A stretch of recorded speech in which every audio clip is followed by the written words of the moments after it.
So I went, I started to see a therapist, and she was amazing. I started to see her instantly. I felt relief. Like I started to process things that needed to be processed. And as soon as like I would process some of these memories, it's just like the weight that their weight would stop like crushing me. And I just felt a little bit lighter. So I had more understanding of what's going on with me. I started to take medication, which there's a very small percentage of people on which medication, specifically like the typical like Zoloft or Prozac or stuff like that, doesn't work. I think I was one of them because I was taking it and I didn't really feel any kind of relief from it. And even they say you're supposed to stop at cold turkey. You're not supposed to stop at cold turkey. You're supposed to wean it off. Well, I stopped it, and nothing changed for me. But I tried therapy and I tried medication. Basically, I was doing, and my life started to get better. And then about 2 years into that process, and because I started doing those things, my unit allowed me to stay on. They didn't force me to medically retire. And that's how I really got into jumping out of planes. I couldn't deploy anymore, but I found meaning in something else. So therapy, and then finding another job that I enjoyed while still serving the military, that kept me going. And my life started to get better from 2015 to into 2017. End of 2017 was actually a culmination of everything, where I got to go through this intensive 4-week treatment specifically for PTSD and traumatic brain injury. And there is where I got to really understand what's going on with me. Why am I acting the way that I'm acting? Actually, I think it's a really helpful concept, and it applies to everyone. It's not just for me that had all this trauma from combat. It's anyone who's dealing with stress. It's very simple. I'm going to use this as an example, like glass of water. So we all have capacity to deal with stress. Like when you wake up in the morning, that glass of water is full. And as you go throughout your day, like you're drinking a little bit out of it. And that's why towards the end of the day, we're much more susceptible to losing it, like to having that emotional breakdown. The thing is, people like that have been through emotional trauma or head injuries, you wake up and your glass is half full. That's just how it is. You just have less capacity to deal with stress. What I didn't realize is there's things that you can do to pour some water into that cup, to refill it throughout the day so that you have more capacity to deal with life. And the way that's done is through the basics: sleep, protecting your sleep, nutrition, and exercise. Those 3 things is what pours water back into the glass and allows you to just be more functional despite of the weight of the things that you carry.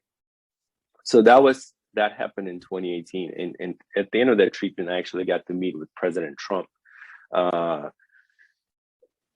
They were looking for somebody to talk to him about the treatment that I just went through. And that's probably a whole different conversation, the 5 minutes I spent with him. But that was like life was great. And then just again, like me being a human being, all of the things that I was doing that got me to the point to where everything was going well, I stopped. And it didn't happen. I didn't just stop them, but the therapist that I was seeing, she got moved and I couldn't create a connection with another one. So it's like, yeah, I'm doing okay. I'm just not going to bother with it. So that was the first thing.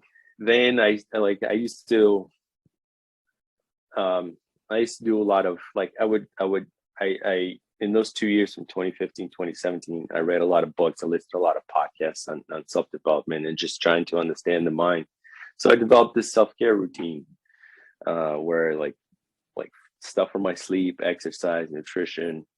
I tried a lot of things and I found a few things that worked for me and I was doing them and they were helpful. But when I stopped seeing the therapist and I stopped, running consistently, then it just like slowly everything started to go by the wayside. And then few people that I knew committed suicide. So that like put me deeper into that I basically started to spiral back down again. I should have known better because I've already been down that road, but I just and it's just that thing of being human. It's we're all vulnerable to this kind of stuff. It's not enough just to know what to do. And then I almost killed myself on the jump. I was flying my parachute, everything worked the way it's supposed to, and just like people do stupid things on a motorcycle, I did something like that where it's basically I hooked it in. I ended up hitting the ground like 30, 35 miles an hour.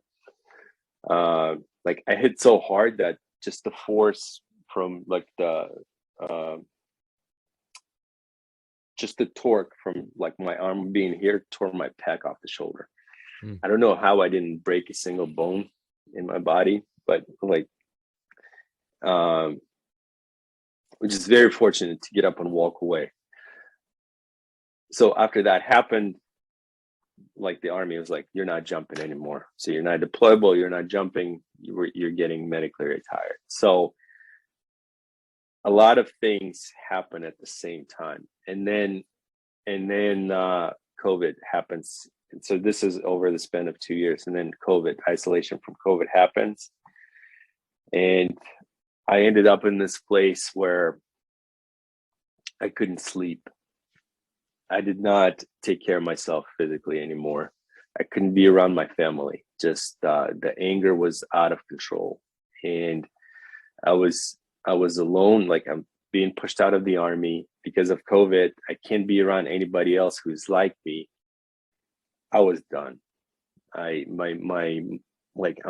being suffocated, what it feels like by all of the stressors going on in my life. And at the same time, my mind just started to go numb. I did not care about consequences. I did not care about like what happens to me in the place like this is where suicide became not only real option, but it's very logical. Like I'm suffering. I don't know what to do about my suffering. I'm a horrible husband. I'm a horrible father. My family's better off without me. And that's the place where suicide happens. There's something.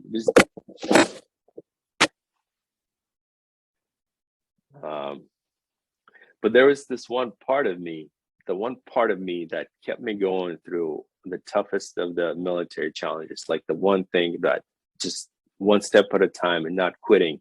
And suicide felt like basically like quitting.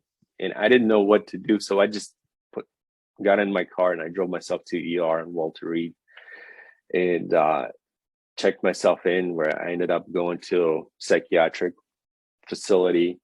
I spent a bunch of time there. And it was miserable. It was not a pleasant experience. So I don't want to like sugarcoat it. Yeah, I did this and it was great. But it was terrible. I remember one thing when I was driving myself there, I was like, well, at least there'll be other combat veterans there. And I show up there, none, not a single. Like it was people really like having like something mentally wrong with them, like smearing poop all over the walls, like that kind of stuff. But you know what? I was in a place where I couldn't hurt myself. I couldn't hurt anybody else. And while I was there, they helped me to fix my sleep. They basically got me on my feet, and it got me through that dark period. Eventually, I got out of there, and I had a lot of time, like to think about life while I was in there. And while I was in there, I was able to figure things out, and I felt a lot better than I did, a couple of weeks prior. I was still struggling, but at least I was on my feet. Somebody propped me up again. And then I was able to get back to work. And we can talk about that more specifically. But that was kind of my journey, like 2015, like really bad place. I get help, things start to get better. I stopped doing the things that got me there. And then coincidentally, a couple of bad things happened in my life that just spiraled me. Like I put myself into even a worse place than I was in 2015. And then I instead of taking the suicide option, I get through that. I basically just tough it out. And then I rebuild myself over the last 2 years and get to this point where I'm at now.